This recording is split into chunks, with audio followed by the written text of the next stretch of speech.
আচ্ছা, অনেক সময় এমন কিছু কেক আমরা মেক করি যেটা হচ্ছে আপনাদের বারবার আপনার ফ্রিজে রাখার পর কেকটাকে বারবার ফ্রিজ খুলে দেখার আগ্রহটা আসবে। বারবার দেখতে ইচ্ছা করবে। সো হ্যালো এভরিওয়ান, আসসালামু আলাইকুম। সবাই কেমন আছেন? চলেন আজকে আপনাদের সাথে একটা হাফ পাউন্ডের ভিনটেজ কেক ভিডিও আপনাদের সাথে শেয়ার করি। যেটা বলছিলাম, আমার এই কেকটাও ওই রকমই একটা কেক ছিল, যেটা হচ্ছে আমি বারবার ফ্রিজে রাখার পর বারবার খুলে খুলে দেখছিলাম। মাশাআল্লাহ, এত সুন্দর ছিল কেকটা। তো মিনি কেকগুলো আসলে অনেক বেশি সুন্দর হয় আর কিউট হয়। প্রথমে হচ্ছে আমি বোর্ডটাকে একটা স্কচ টেপ দিয়ে হোল্ড করে নেবো, যেন এটা টার্ন টেবিলের সাথে নড়াচড়া না করে। সো এই টেকনিকটা আপনারা ফলো করতে পারেন। তো প্রথমে আমি কেকটার প্রথম স্লাইসটা দিব, দেন হচ্ছে সুগার সিরাপ, আর এখানে অবশ্যই চকলেট গানাশ ইউজ করা হয় আমাদের প্রত্যেকটা চকলেট কেকের মধ্যে।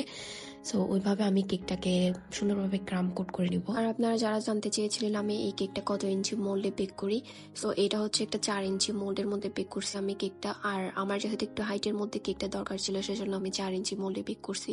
আর আপনাদের যদি একটু ফ্ল্যাটের মধ্যে দরকার হয় তাহলে আপনারা 4.5 বা 5 ইঞ্চির মধ্যে করতে পারেন। তো আমি লাস্ট যে স্লাইসটা ছিল এটা দিয়ে দিন হচ্ছে কেকটাকে সুন্দরভাবে ক্রাম কোট করে নিব। ক্রাম কোট করে তারপর ফ্রিজে রাখবো 10 মিনিট বা 15 মিনিটের মতো। দেন হচ্ছে আমি কেকটার ফাইনাল ডেকোরেশন করব।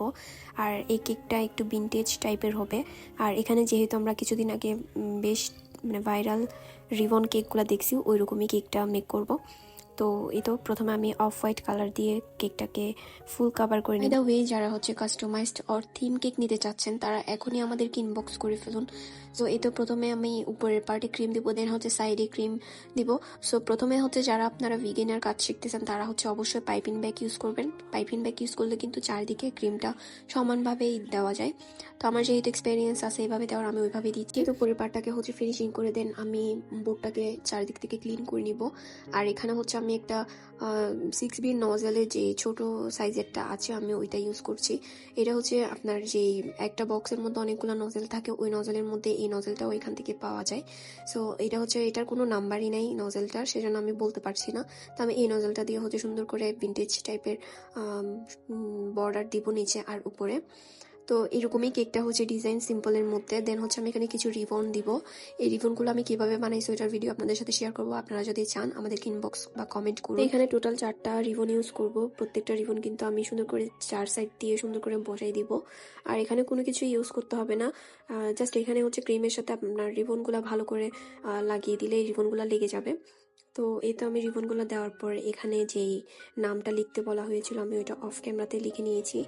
তো এই তো আমার কেকের লুকস কেমন হয়েছে জানাবেন। দেন হচ্ছে আমি এখানে কিছু সুগার বল দিব। আর আমরা শুধু চট্টগ্রাম শহরে কেক ডেলিভারি করে থাকি, যারা এখন অর্ডার করবেন তারা আমাদেরকে ইনবক্স করে ফেলুন।